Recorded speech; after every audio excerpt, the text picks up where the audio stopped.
Hey guys, welcome back to channel business communication के chapter 8 हम इस वीडियो में कवर करेंगे। प्रीवियस वीडियोस में हमने चैप्टर 7 कंप्लीट किया, जिसको 3 पार्ट्स में हमने अच्छे से पढ़ा और समझा। लेकिन चैप्टर 8 हम इसी वीडियो में कंप्लीट कर लेंगे, क्योंकि सिर्फ एक ही टॉपिक है इसमें, जो कि चैप्टर का ही नाम है, प्रिंसिपल्स ऑफ इफेक्टिव लिसनिंग या फिर कम्युनिकेशन।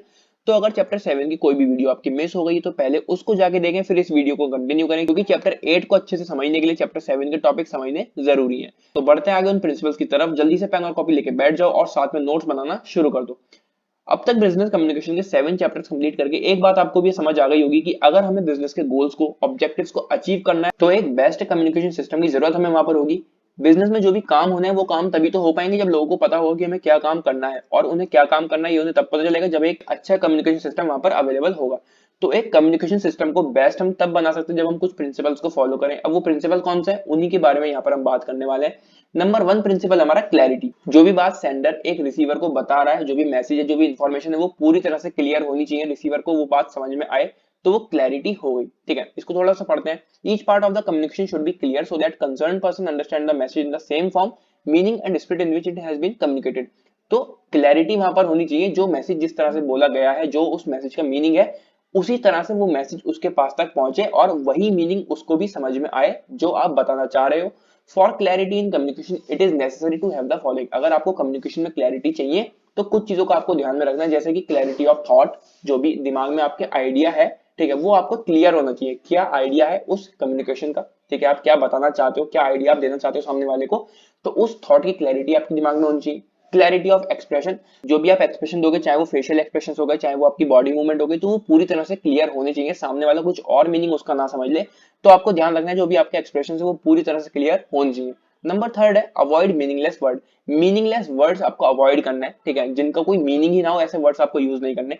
तो इससे क्या होगा, जो भी आप मैसेज बताना चाह रहे हैं वो उसको उसी तरह से पहुंचेगा जो आप बात बताना चाह रहे हैं। ठीक है, तो नंबर 1 प्रिंसिपल हमारा हो गया क्लैरिटी। नंबर 2 है कंप्लीटनेस, यानी कि पूरी तरह से जो भी इंफॉर्मेशन आप देना चाह रहे हैं, जो भी मैसेज आप देना चाह रहे हैं, वो अपने आप में पूरा होना चाहिए। This is the second important principle of communication. ये काफी ज्यादा इंपॉर्टेंट प्रिंसिपल है, जो कि सेकंड प्रिंसिपल है कम्युनिकेशन का।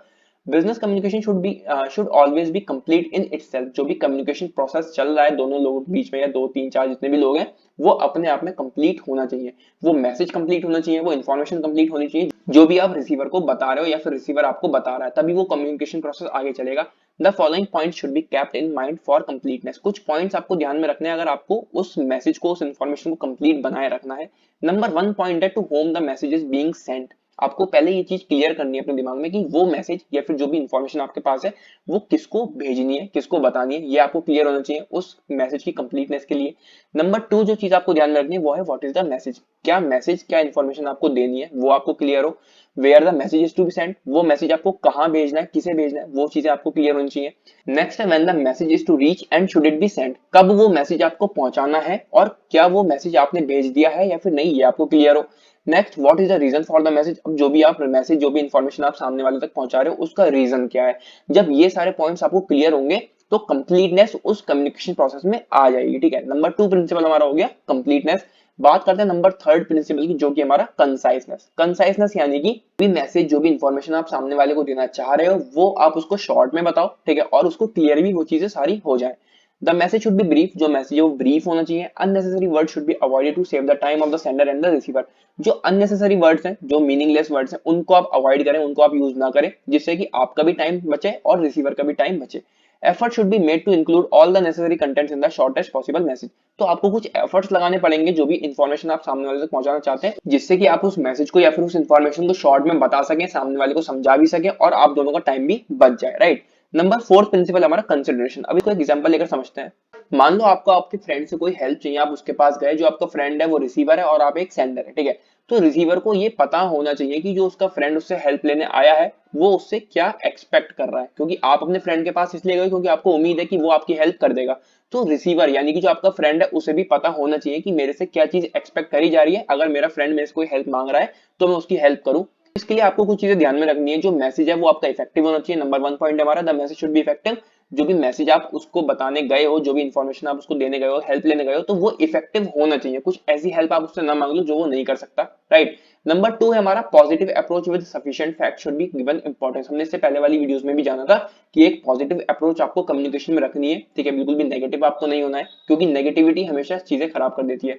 तो पॉजिटिव अप्रोच आपको रखनी है, सफिशिएंट फैक्ट आपके पास होने चाहिए, तभी आप अपने फ्रेंड के पास जा सकते हो कुछ मैसेज लेके, कुछ इन्फॉर्मेशन लेके या फिर हेल्प मांगने, ठीक है। नंबर 3 पॉइंट है जो आपको ध्यान में रखना है, it is necessary to have reliability in the message. Reliability यानी कि विश्वसनीयता। आपको अपने फ्रेंड पर विश्वास होना चाहिए, जो आपका फ्रेंड है उसको आप पर विश्वास होना चाहिए, दोनों में एक ट्रस्ट बना रहना चाहिए कि आप उसको किसी भी चीज में धोखा नहीं दोगे और वो आपको किसी भी चीज में धोखा नहीं देगा। तो अगर हम इस प्रिंसिपल को फॉलो करते हैं तो एक अच्छा कम्युनिकेशन सिस्टम हमारा डेवलप हो सकता है, राइट। तो ये एक प्रिंसिपल हो गया जिसका नाम था कंसिडरेशन, ठीक है। आगे बढ़ते हैं, नंबर 5 हमारा प्रिंसिपल कर्टेसी। कर्टेसी यानी कि एक पोलाइट, एक प्लीजेंट बिहेवियर जिसमें आप एक दूसरे की रेस्पेक्ट करो, जितने भी कम्युनिकेटर हैं, जितने भी रिसीवर हैं, वो एक दूसरे की रेस्पेक्ट करें। आपने देखा होगा अगर आप किसी से ऊंची आवाज में बात करते हैं तो सेम टोन में आपको रिस्पॉन्स मिलता है, वहीं दूसरी तरफ अगर आप किसी से प्यार से बात करते हैं तो सामने वाले भी आपसे प्यार से बात करेगा, ठीक है। तो कर्टेसी एक प्रिंसिपल है जो कि बहुत ज्यादा इंपॉर्टेंट है, बहुत ज्यादा मैटर करता है कम्युनिकेशन प्रोसेस में। इसके हेल्प से आप एक अच्छा कम्युनिकेशन सिस्टम बिल्ड कर सकते हैं, राइट। इसको थोड़ा पढ़ते हैं। The more courteous the language of a message, जितनी ज्यादा कर्टियस आपकी लैंग्वेज होगी उस मैसेज को बताते समय, the more favourable will be its effect on the receiver, उतना ही ज्यादा अच्छा इफेक्ट पड़ेगा इसका रिसीवर पे, और उसी टोन के साथ, सेम टोन के साथ आपको रेस्पॉन्स भी मिलेगा। Courtesy leads to a courteous response. Courtesy अगर आप किसी को शो करते हैं तो उसी सेम वे में आपको रेस्पॉन्स भी मिलेगा। The following point should be considered for promoting courteous behaviour. अगर आपको एक कर्टियस बिहेवियर प्रमोट करना है तो कुछ पॉइंट्स आपको ध्यान में रखने हैं, जैसे कि number 1, answer and acknowledgement should be send promptly. जो भी आपसे चीज पूछी गई है आप उसको बिल्कुल क्विकली जवाब दो, ठीक है, बिल्कुल अच्छे से प्रॉपर्ली उसके जवाब दो, एक पूरे प्यार वाली भावना के साथ, राइट। नंबर 2 है अवॉइड इरिटेटिंग एक्सप्रेशन। आपको इरिटेटिंग एक्सप्रेशंस को अवॉइड करना है, ठीक है, आप किसी को भी इरिटेट ना करो अपने एक्सप्रेशन से, अपनी बातों से। नंबर 3 है अपोलोजाइज फॉर एनी ओमिशन और एरर। अगर आपसे कोई भी गलती हो जाए, कोई भी ओमिशन, कोई भी एरर आपसे हो जाता है तो आप इमीडिएटली वहां पर उसको सॉरी बोलोगे, ठीक है, अपोलोजाइज करोगे कि मेरे से गलती हो गई, आगे से ऐसा नहीं होगा, प्यार के साथ आप उसको वो चीज समझा सकते हो, राइट। नंबर 4 है thank generously for a favour in the main part of the message. अगर आपकी किसी ने हेल्प करी है तो हमें बचपन से सिखाया जाता है कि अगर कोई हमारी हेल्प करता है तो हम उसको थैंक यू बोलें, तो प्यार के साथ आपको उसको थैंक यू भी बोलना है। तो कर्टिसी जो हमारा प्रिंसिपल है ये कहता है कि जितने कर्टिसी आप शो करोगे उसी तरह से, उसी वे में आपको सेम रेस्पॉन्स भी मिलेगा। तो ये हमारा फिफ्थ प्रिंसिपल हो गया कर्टिसी। नंबर 6 प्रिंसिपल हमारा करेक्टनेस। करेक्टनेस प्रिंसिपल हमारा कहता है कि जो भी काम आप कर रहे हो बिल्कुल करेक्ट वे में करो, ठीक है। कोई इन्फॉर्मेशन अगर आप किसी को दे रहे हो तो पूरी तरह से करेक्ट होनी चाहिए, प्रॉपर टाइम पर आप उसको प्रोवाइड करो वो इन्फॉर्मेशन, वही सब चीजें यहाँ पर लिखी है। The use of false and unnecessary facts in the message is not proper. जो भी मैसेज हम किसी को दे रहे हैं उस मैसेज में अगर हम गलत फैक्ट्स यूज कर रहे हैं, ऐसे फैक्ट्स यूज कर रहे हैं जिनकी जरूरत नहीं है, तो वो ठीक बात नहीं है। For a correct message the following point should be considered. अगर आपको एक करेक्ट मैसेज किसी को देना है तो कुछ पॉइंट्स आपको ध्यान में रखने हैं, जैसे कि नंबर 1 है गिव करेक्ट फैक्ट्स। अगर सही मैसेज आप किसी को देना चाहते हो तो उसमें जो भी फैक्ट्स आपने यूज करें वो पूरी तरह से करेक्ट होने चाहिए। जो भी इन्फॉर्मेशन आप किसी को प्रोवाइड कर रहे हैं वो इन्फॉर्मेशन पूरी तरह से करेक्ट होनी चाहिए। नंबर 2 है send the message at the proper time. जिस टाइम पर आपको वो मैसेज दूसरे तक पहुंचाना है उसी टाइम पर उसको आप पहुंचाएं, बिल्कुल भी लेट ना हो आप, ठीक है, तो प्रॉपर टाइम पर आपको उस मैसेज को पहुंचाना है। नंबर 3 है send the message in a suitable form. जिस तरह से वो मैसेज आपने लिखा है या फिर सोचा है उसी तरह से आप उसको बताएं, जो आइडिया आपके दिमाग में था उन आइडियाज को आप एक्सप्रेस करें उसी वे में जैसा आपने सोचा हुआ है, ठीक है। तो ये हमारा नंबर 6 प्रिंसिपल था करेक्टनेस। आगे बढ़ते हैं नंबर 7 और लास्ट प्रिंसिपल की तरफ, जो कि हमारा इंटीग्रिटी। इंटीग्रिटी यानी कि एक ईमानदारी की भावना आपके अंदर होनी चाहिए, ह्यूमैनिटी आपके अंदर होनी चाहिए। जो भी काम आपको मिला है अपने काम को लेकर आप ऑनेस्ट रहें, लोगों के साथ आप ऑनेस्ट रहें, ठीक है। थोड़ा सा इसको रीड करते हैं। Communication is a tool to develop better understanding, cooperation, and a sense of security among managers and employees to achieve the organization objective. To achieve this, integrity is necessary. Communication एक ऐसा tool है जिसके through हम develop कर सकते हैं better understanding, एक दूसरे के बीच में जो भी समझ है, जो अंडरस्टैंडिंग है उसको हम बेटर कर सकते हैं। कॉपरेशन यानी कि साथ मिलकर काम करना, वो हम कर सकते हैं कम्युनिकेशन के थ्रू।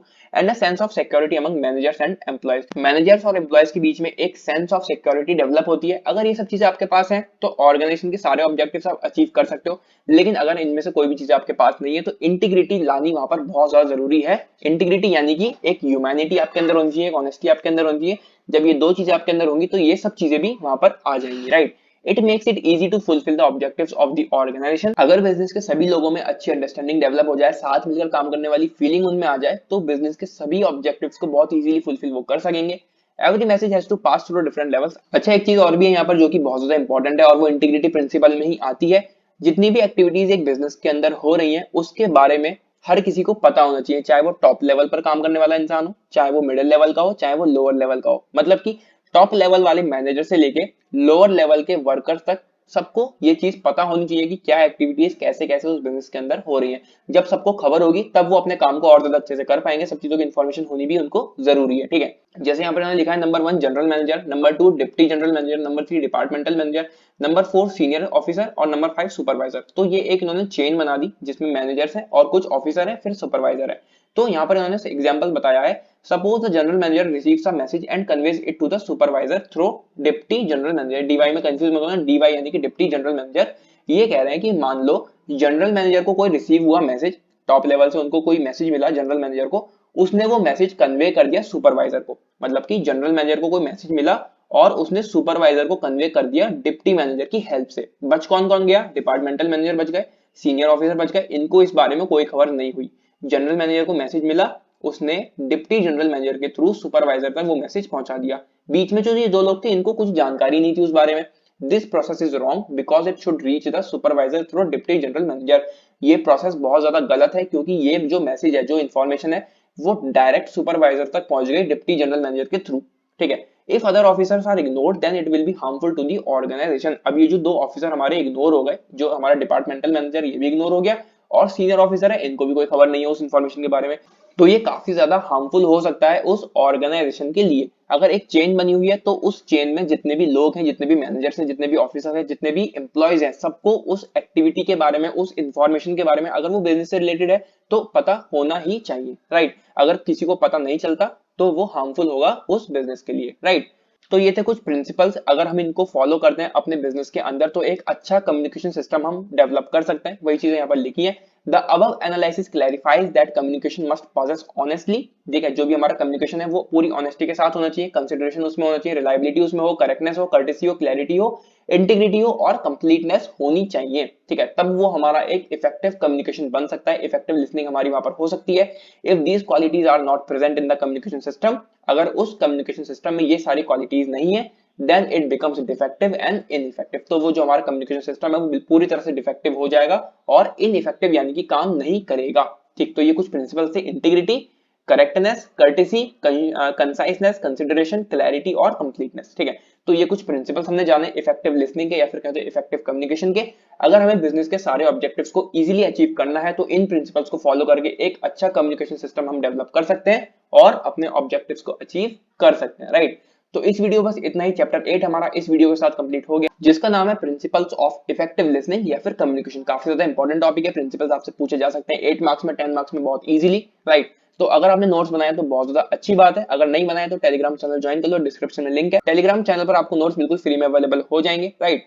आने वाली वीडियोस के लिए चैनल को सब्सक्राइब करें। मिलते हैं अगली वीडियो में, till then take care and bye bye.